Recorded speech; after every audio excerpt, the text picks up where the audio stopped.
Você sabe onde buscar ajuda para uma criança ou adolescente em situação de risco? A Rede Protetiva de Ribeirão oferece serviços, programas e projetos para casos denunciados. No ano passado, 10 mil pessoas foram atendidas. A Rede Protetiva garante os direitos da criança e do adolescente.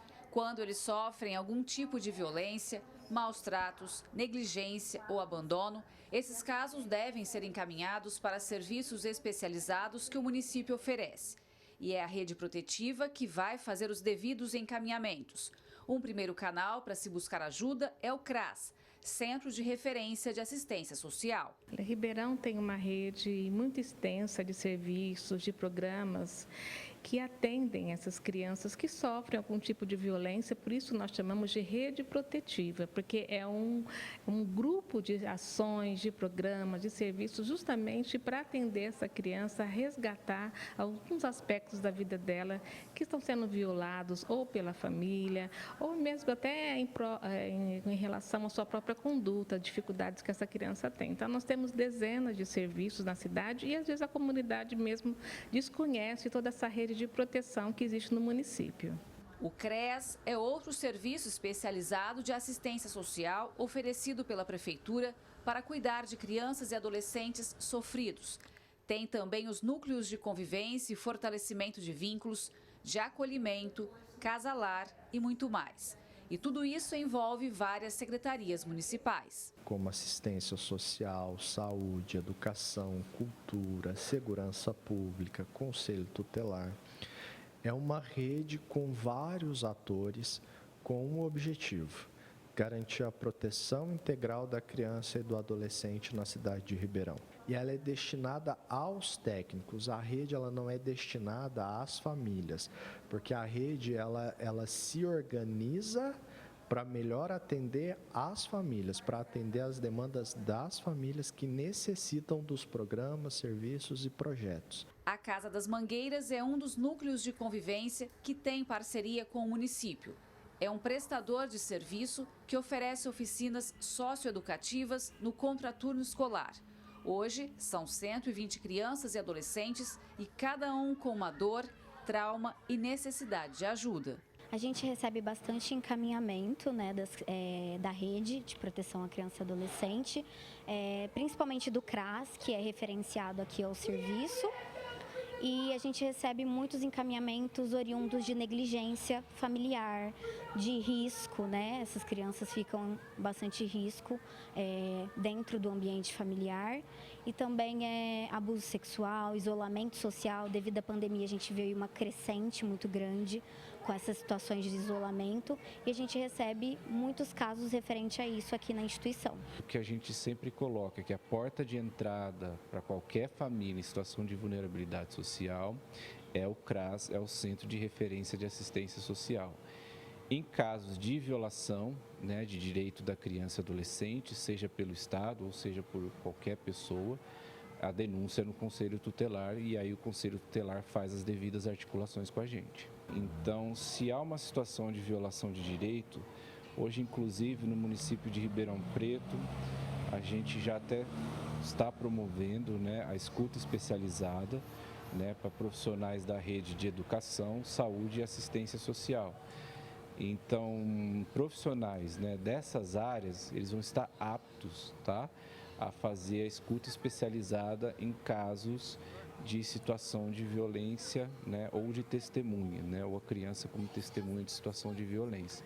Um canal de fácil acesso é o telefone.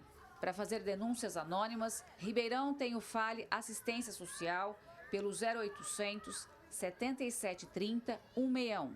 Uma equipe preparada vai ao local para verificar o caso e acionar a rede.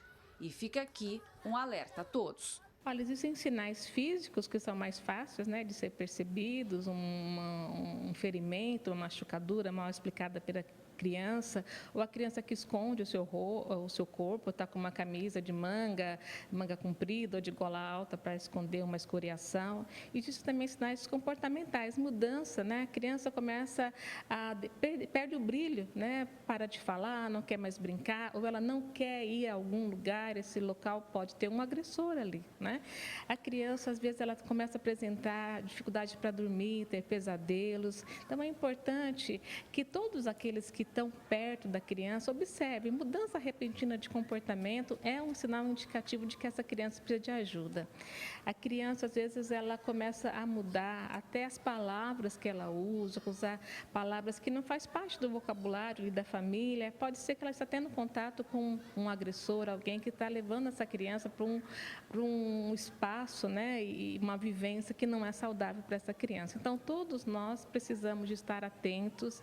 Isso, o dever, né, a lei fala que é dever de todos, da família, da sociedade e do Estado. Então, é uma cadeia de responsabilidade que ninguém escapa. Gislene Lopes para o Jornal da Clube. Reforçando então, para denunciar casos de maus tratos, negligência, abandono e violência contra crianças e adolescentes, a orientação é acionar o Fale Assistência Social pelo 0800 77 30 161. 0800 77 30 161. Outro caminho para acessar a rede protetiva é o CRAS, Centro de Referência de Assistência Social. Para a gente falar mais sobre esse assunto, recebemos aqui no nosso núcleo de jornalismo ao vivo a advogada Amaranta Torcato. Amaranta, antes de mais nada, a rede protetiva não é caridade, é obrigação do poder público para com a infância e a juventude, né? Ótima tarde, muito bem-vinda. Boa tarde a todos que nos assistem. É isso mesmo, Andréa. A rede, a questão da proteção da criança e do adolescente é uma obrigação, mas não, a rede protetiva não só do poder público, mas também de toda a sociedade, da família, para promover esses cuidados com a criança e com o adolescente. E para a gente conseguir isso, né, nada melhor do que o caminho, inclusive, também da informação. Então, eu diria, até mesmo o jornal que aqui estamos hoje faz parte de uma rede protetiva da criança e do adolescente. Mesmo com tantos serviços, doutora, a gente ainda assiste casos tristes, né? Sobretudo de violência, de abusos contra as crianças. Que desafios são mais urgentes na análise da senhora? Acredito que a capacitação da rede como um todo, mas principalmente da área da educação e os conselhos tutelares. Acredito que a criança, ela vai reportar isso, o fato, né, que ela sofreu, a alguém que ela confie. E se ela não estiver se sentindo segura, por exemplo, dentro de casa, normalmente o primeiro lugar que ela vai levar isso é para dentro da escola, ou para um professor, ou para até às vezes algum coleguinha. E capacitar a rede nesse sentido para saber acolher da melhor forma possível um fato como esse, trazido por uma criança, é importantíssimo, inclusive, para não agravar a situação, né? A situação, ela pede sigilo, ela pede não expor ainda mais essa criança e, inclusive, fica aqui, né, uma ressalva, quando ouvir um fato deste, não ficar tentando investigar demais, né? Não ficar tentando fazer a criança reviver toda aquela situação. Importante anotar exatamente com as mesmas palavras que aquela criança trouxe o fato e depois reportar à autoridade máxima da escola, por exemplo, o diretor da escola, e aí então que vai acionar as autoridades, enfim, competentes para, se for o caso, investigar essa situação. Ribeirão, além da estrutura da prefeitura, tem associações, tem entidades que fazem um trabalho importantíssimo na proteção das crianças. Ou seja, com inteligência, com vontade política, nós podemos ter aí uma rede, até podemos chamar de exemplar. Com certeza. Acredito que o debate tem que envolver todo mundo, né? O debate tem que envolver a sociedade, tem que envolver a polícia, tem que envolver a educação, a assistência social, o terceiro setor, que normalmente presta esse serviço, para que todos falem a mesma língua, todos sejam melhores e instruídos, para também não praticar excessos, porque todos ali estão diante de algum poder, investido em algum poder, mas também tem que tomar muito cuidado para às vezes não piorar a situação, né, daquela criança ou até mesmo invadir o poder familiar sem estar nessa convicção, né? A gente às vezes acaba criando, na tentativa de proteger, pode acabar criando um problema muito maior. Então, acredito que seja muito importante mesmo a capacitação de toda a rede, o diálogo de toda essa rede, né? Eu acho que o poder público, ele teria mais essa função de ligar todas as entidades, as instituições, todos os agentes de proteção e, além de promover mais capacitação, fazer com que todas essas pessoas interajam de forma a prestarmos um melhor serviço de proteção. Acredito que a exposição das crianças e dos adolescentes, ela não é mais só física.